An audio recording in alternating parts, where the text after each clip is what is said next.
கர்த்தாவே, உம்மை நம்பி இருக்கிறேன். நான் ஒருபோதும் வெட்கமடையாதபடி செய்யும். கர்த்தருக்குள் பிரியமானவர்களே, உங்கள் அனைவருக்கும் இனிய காலை வணக்கங்கள். இன்றைய வேதவசன தியானத்திற்கென்று நாம் தெரிந்தெடுத்திருக்கும் வேத பாகமானது தானியேல் 6ஆம் அதிகாரம் 23ஆம் வசனம். அப்பொழுது ராஜா தன்னில் மிகவும் சந்தோஷப்பட்டு தானியேலை கெபியிலிருந்து தூக்கிவிட சொன்னான். அப்படியே தானியேல் கெபியிலிருந்து தூக்கிவிடப்பட்டான். அவன் தன் தேவன் பேரில் விசுவாசித்திருந்தபடியால் அவனில் ஒரு சேதமும் காணப்படவில்லை. பிரியமானவர்களே, இன்றைய வேத தியானத்தின் தலைப்பு ஒரு சேதமும் நேரிடாது என்பதே.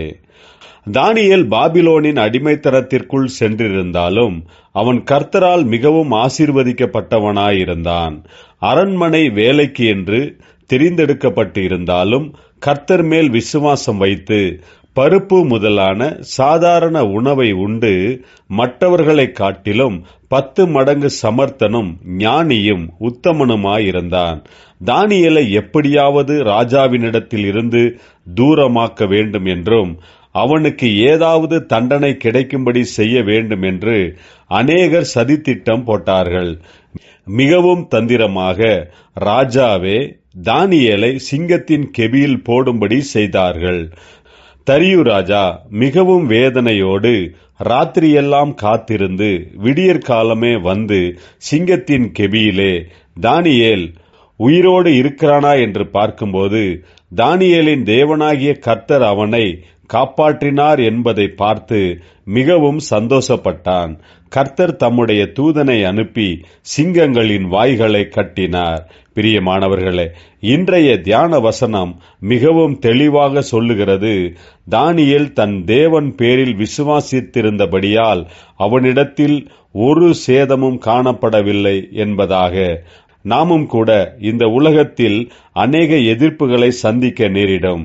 நாமும் தேவனிடத்தில் தானியேலை போல விசுவாசத்தை வைக்கும்போது எந்த சேதமும் நமக்கு நேரிடாது.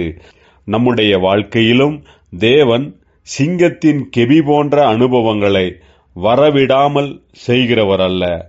சிங்கத்தின் கெபியிலே போடப்பட்டு இருந்தாலும் அந்த சிங்கங்களின் வாய்களை கட்டி போடுகிற தேவன் நம்முடனே கூட இருக்கிறார்.